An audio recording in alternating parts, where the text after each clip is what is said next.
Happy Sunday, friends! Welcome to a new week, and I hope that each and every one of you is having a wonderful day. Today, I'm going to go ahead and do our September week 2 update. I always post these on Sundays, and they go into effect on Thursday, which is my husband's payday. For those of you who are new to this channel, my husband and I are currently on a journey to pay off $69,000 worth of debt in order to get into our first home within the next 5 years. Thank you so very much to each and every one of you who has subscribed to this channel.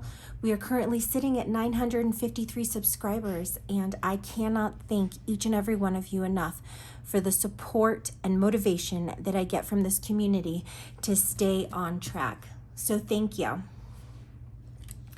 Getting started, let's see, we are going to go ahead and budget my husband's September 8th paycheck.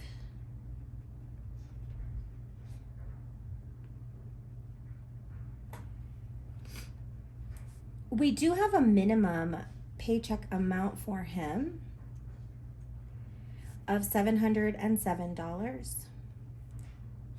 I'll go ahead and put a spot for rollover and a spot for savings, but we are not going to go ahead and budget for those up front, which is going to give us an income total of $707. The bills that are due this week are my husband's Chase Southwest, which is due on the 8th, our T-Mobile, which is due on the 9th, the Chase Freedom, which is due on the 12th, and last but certainly not least, it's the Xfinity, which is due on the 15th. Now, the minimum on the Southwest has gone up about $6, so we are going to be paying $158 on that. The T-Mobile has stayed the same, so it's going to be an even 100. The Chase Freedom, that minimum went up a couple dollars, so it's going to be getting $119. And as I had mentioned in my monthly budget, Xfinity is going to be a little more expensive this month because we upped our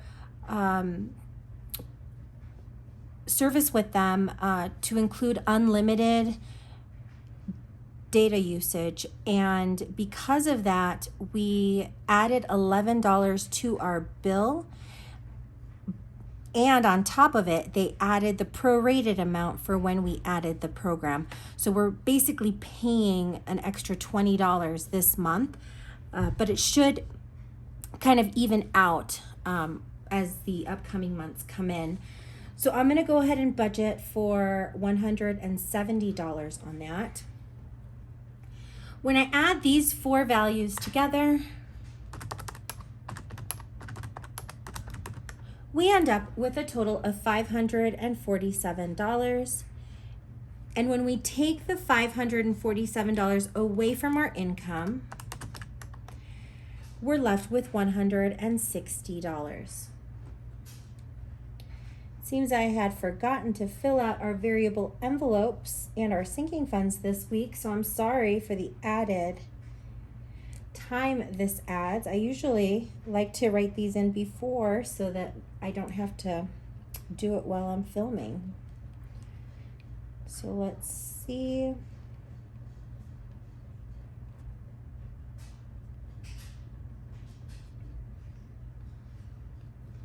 So bringing this leftover amount down, we have already met pets, eating out, and miscellaneous.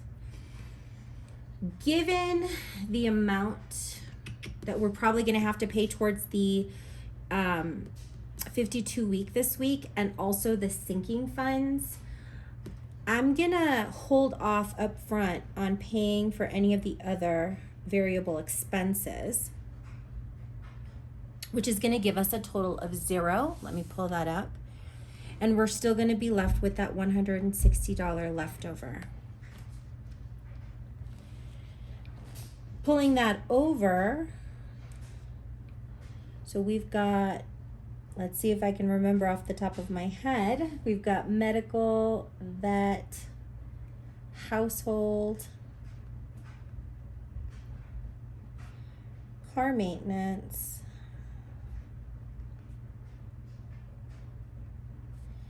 gifts, vacation, renter's insurance, car registration, and emergency. Now medical gets $25 each week, and we are using that towards our IVF bill. Vet, household, car maintenance, and gifts get $15 a week. Vacation gets $5. Renter's insurance and car registration get $3 each, and then emergency gets its $4 to round it all up to $100. Let me just make sure that I accounted for each one of them. Perfect, so we did get $100. When I take $100 away from the $160, that's gonna leave us with $60. And as always, I like to do these two sections out of order. So we do have the 52-week number 2, which goes into my husband's account for moving expenses, but we are pulling that to help us with IVF. Then we've got the 20-pound challenge and the buffer. Now I do not account for either the 20-pound challenge or the buffer on this week's pay. And this week we are on week 36, which means I'm gonna need a savings total of 36 in order to get to a zero-based budget. In order to figure out how much money is going towards our IVF this week, let's go ahead and take $36 away from the $60. So we're gonna plan on putting $24 towards the IVF savings, which will leave us with those $36 to get the zero-based budget. As always, let's go ahead and check my math. So we have an income total of $707 minus our bill total. Nothing's going to our variable expenses as of now, minus the $100 to the sinking funds, the $24 to IVF, and then the $36 going into our 52-week challenge number 2. And that, my friend, gets us to our perfect zero-based budget. Awesome, so we are all set for week 2 of September. I am crossing my fingers that my husband's overtime kicks in and that we get some overage this month. It would be nice to go ahead and be able to fill our food this month so that we don't have to use our buffer. What I have decided to do this week is, because our grocery store ad didn't have many things on sale, I have decided to go to Sam's Club today to buy our groceries in order to stock up a little bit, so that in the event that we cannot fill food next week, we at least have a stockpile. I have that, what I do on the Sam's app is that I put it as if I'm gonna pick it up, and then I'm looking at spending about $75, which will give us that $25 overage that I'm going to roll over, and hopefully we'll be okay for the next 2 weeks. That means there's no chance or no way that I can break that list, because we will go over. So wish me luck on that one. Thank you very much for taking the time out of your day to watch my content. I appreciate and love each and every one of you. I hope that if you're in the United States, you have a great day off tomorrow. And As always, I will see you in a couple days. Take care, friends. Bye.